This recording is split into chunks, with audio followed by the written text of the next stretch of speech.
Hello everyone and welcome back to my channel. जिन भी लोगों का इस साल कोई भी प्री क्लियर नहीं हुआ है या फिर आप लोगों को लग रहा है कि मेरा एसबीआई पीओ भी नहीं होगा और एसबीआई क्लर्क भी नहीं होगा, क्योंकि एसबीआई पीओ में सिर्फ 1600 वैकेंसीज हैं और 16,000 लोग मेंस में जाएंगे। तो आप लोग अंदाज़ा लगा सकते हो कि कट ऑफ क्या जा सकती है। और ऐसा नहीं है कि जिसने ज़्यादा अटैम्प्ट करे हैं उसका एग्ज़ाम हो ही जाएगा और जिसने अटैम्प्ट कम करे हैं उसका नहीं होगा, क्योंकि एक्यूरेसी भी बहुत ज़्यादा इम्पोर्टेंस रखती है। तो मैं ये नहीं कह रहा कि अगर आपके 55 है 60 हैं तो आप मेंस का नहीं करो तैयारी, आपका नहीं होगा। आपका हो सकता है, बिल्कुल हो सकता है। लेकिन अगर आपको लगता है कि मैंने 50 करे हैं, 55 करे हैं, 60 करे हैं, मेरे 5-6 रॉन्ग है इसमें, तो फिर मेंस की तैयारी करना बेवकूफ़ी है मेरे हिसाब से। तो अब सबसे बड़ा सवाल ये है कि मेरा एसबीआई पीओ भी नहीं होगा, मेरा एसबीआई क्लर्क भी नहीं होगा, तो मैं आगे क्या करूं? तो मैं आपको लोगों को बता दूं कि हर साल आईबीपीएस अपना कैलेंडर रिलीज करता है जनवरी मंथ में। तो इस बार भी आईबीपीएस कैलेंडर आएगा और उसकी एग्ज़ाम डेट और नोटिफिकेशन के बारे में पता चल जाएगा कि एग्ज़ाम कब कब है। तो जो आईबीपीएस का कैलेंडर आता है वो 2017 में आया था 16 जनवरी को, और 18 में भी आया था वो 16 जनवरी को, और 2019 में भी ये जो कैलेंडर था ये हमें 16 जनवरी को दिखा था। और उसके बाद अगर मैं बात करूं 2020 की, तो 2020 में 17 जनवरी को आया था। और 2021 में जब कोविड आया था तो कोविड की वजह से नोटिफिकेशन, सॉरी मतलब कैलेंडर डिले हो गया था, तो जिस वजह से ये फरवरी में आया था 3 फरवरी को। और 2022 में ये वापस से 16 जनवरी को आया था। तो इस साल भी हम ये अंदाज़ा लगा सकते हैं, ये प्रिडिक्ट कर सकते हैं कि आईबीपीएस कैलेंडर जनवरी लास्ट में या फरवरी स्टार्टिंग तक आ जाएगा इस बार भी। तो इसका वेट मत करो, और इस बार भी रिक्रूटमेंट होंगे। तो आईबीपीएस कैलेंडर में normally IBPS PO, IBPS clerk, IBPS SO, IBPS RRB PO और आईबीपीएस आरआरबी क्लर्क का नोटिफिकेशन डेट और कब नोटिफिकेशन आएगा और एग्ज़ाम डेट इसका पता चल जाएगा हमें जनवरी में। और एसबीआई क्लर्क और एसबीआई पीओ तो आएगा ही आएगा, हर साल आता है। लास्ट 7 to 8 ईयर से तो आ रहा है हर साल, तो इस बार भी आएगा। और वैकेंसी कितनी होंगी कितनी नहीं होंगी वो बात की बात है। तो ये एग्ज़ाम तो होने ही होने हैं, इसके लिए आप अभी से प्रिपरेशन करो और बिल्कुल भी रेस्ट मत लो और डीमोटिवेट होकर कोई भी फ़ायदा नहीं है।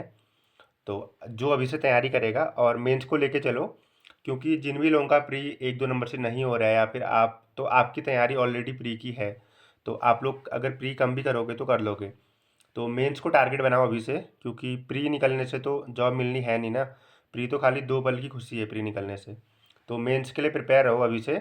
और जो बंदा मेंस की तैयारी अभी से करेगा वही सिलेक्शन लेगा 2023 में। तो और अगर मैं बात करूँ इन सब के अलावा कि कौन कौन से जो नोटिफिकेशन है वो एक्सपेक्टेड हैं और वैकेंसीज हैं जो आ सकते हैं, तो ये जो मैं बता रहा हूँ आपको आरबीआई असिस्टेंट ये सब, तो ये मैं एक्सपेक्टेड बता रहा हूँ और ये मैंने जो सोर्स लिया है वो आकाश यादव सर से लिया है। उन्होंने अपनी वीडियो से बताया था और मैं वही डेट आपको बता रहा हूँ। और उनका जो प्रिडिक्शन है वो हमेशा सही होता है। 95-99% केसेस में उनका जो प्रिडिक्शन है वो सही होता है। तो आरबीआई असिस्टेंट की अगर मैं बात करूं तो वो बोल रहे थे कि 4 और 5 मार्च को प्री इसका हो सकता है और 16 मार्च को इसका मेंस हो सकता है। तो ये प्री और मेंस की डेट है। तो आप लोग सोच सकते हो कि इसका नोटिफिकेशन कब आएगा। इसका नोटिफिकेशन जनवरी लास्ट या फिर फरवरी स्टार्टिंग में आ सकता है। तो इसका नोटिफिकेशन का वेट मत करो, आरबीआई असिस्टेंट भी आएगा, चांसेज हैं इस बार आने के पूरे पूरे। और ईसीजीसी का जो एग्ज़ाम है वो 11 मार्च को एक्सपेक्टेड है। तो नोटिफिकेशन आप देख सकते हो जनवरी या फिर फरवरी स्टार्टिंग में आ जाएगा इसका भी। और इसके अलावा जिसका आप सभी लोगों को इंतज़ार है एलआईसी का, तो एलआईसी में 3 पोस्ट होती हैं जिन लोगों को नहीं पता है। एलआईसी डबल एओ, एलआईसी एडीओ और एलआईसी असिस्टेंट। तो लास्ट बार ये जो नोटिफिकेशन आया था वो 2019 में आया था, और 2019 के बाद से अभी तक कोई भी नोटिफिकेशन नहीं आया है। तो इस बार हाईली चांसेज हैं कि ये हमें देखने को मिलेगा। और अगर मैं बात करूं इनके जो एग्ज़ाम डेट है वो क्या क्या है, तो आप लोग देख सकते हो एलआईसी डबल ए का जो एग्ज़ाम है वो जो प्री है वो फरवरी 3rd वीक है और मेंस इसका मार्च 3rd वीक को होगा। और अगर मैं एडीओ की बात करूं तो इसका प्री जो है वो मार्च 2nd वीक में है और जो मेंस है वो अप्रैल 2nd वीक में है। और एलआईसी असिस्टेंट की अभी कोई भी इन्फॉर्मेशन नहीं है, ऐसा आकाश यादव सर ने कहा है। तो ये जो मैं सारा डेटा बता रहा हूँ ये आकाश यादव सर की वीडियो से बता रहा हूँ। तो अगर मैं बात करूं L I C double A में तो इसमें कितनी वैकेंसी जाएंगी ये आपका सबसे बड़ा सवाल है। तो LIC आप लोगों को पता है ये बहुत अच्छी जॉब है LIC में, और इसकी वैकेंसीज कम रहती हैं, 500 से 1000 आई थिंक। और इसमें LIC में सबसे मेन बात ये है कि इसमें इंग्लिश नहीं आता है, इंग्लिश आता है लेकिन वो ऑप्शनल होता है प्री में। तो 70 में से आपकी कट ऑफ बनती है मैथ्स और रीजनिंग की, और इंग्लिश आपका खाली क्वालिफाइंग होता है, उसमें कुछ कट ऑफ डिसाइड होती है, जैसे कि 10 नंबर हो गई या फिर 8 7 नंबर 8 नंबर, अगर आपकी कट ऑफ क्लियर है इंग्लिश की खाली। और लेकिन मेरिट में मतलब कि कट ऑफ में उसका कोई भी रोल नहीं रहेगा। तो LIC की आपको पता है कि SBI PO से भी अच्छी सैलरी है, तो SBI PO या LIC है तो लोग LIC को प्रीफर करते हैं। तो बहुत अच्छी जॉब है, और 500 से 1000 वैकेंसीज इसमें आएंगी ऐसा एक्सपेक्टेड है। और अगर मैं बात करूँ LIC ATO, तो इसमें भी 4000 से 5000 वैकेंसीज आ सकती हैं। और LIC असिस्टेंट में अगर वैकेंसीज आएंगी तो इसमें 5000 प्लस ही आएंगी, जहाँ तक मेरा मानना है, या फिर लास्ट ईयर इतनी आई थी। तो यार जिन भी लोगों का पेपर क्लियर नहीं हुआ है इस साल, तो यार दुख मत मनाओ और मूव ऑन। माना कि दुख होता है, मुझे भी है, जैसा कि आप सभी लोगों को पता है। जैसा कि मेरे केस में क्या है कि SBI क्लर्क में मेरे 77 अटैम्प्ट है ओनली, और 19 नवंबर 3rd शिफ्ट में, तो टफ शिफ्ट वो है, लेकिन मुझे कॉन्फिडेंस नहीं है कि मेरा प्री निकलेगा। और SBI PO आप लोगों को पता है मेरे 55 अटैम्प्ट हुए थे ओनली, और रीजनिंग ने मेरा पूरा पेपर बिगाड़ दिया था, मेरे सिर्फ 17 अटैम्प्ट हैं रीजनिंग में। तो कोई बात नहीं, ये एग्ज़ाम है और आगे भी हमारे पास बहुत सारी अपॉर्चुनिटीज़ हैं, तो इनको ग्रैब करो। और वैसे भी मुझे लगता है कि जैसे अगर मेरा SBI PO प्री अभी निकल भी जाता तो मेरा मेंस नहीं निकलता।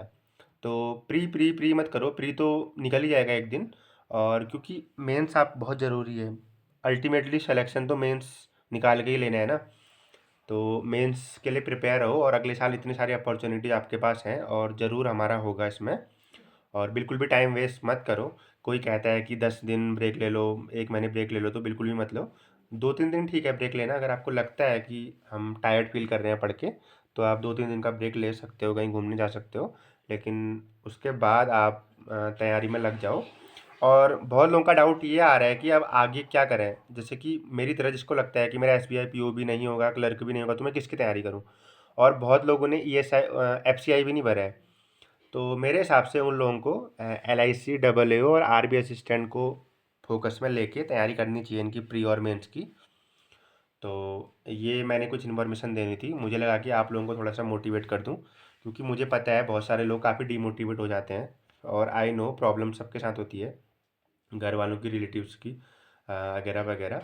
बट कोई नहीं, गुड थिंग्स टेक टाइम, मैं हमेशा यही कहता हूँ। और आपका एम बड़ा है तो टाइम तो लगेगा ही। तो ठीक है, फिर मिलता हूँ मैं नेक्स्ट वीडियो में। Thank you so much.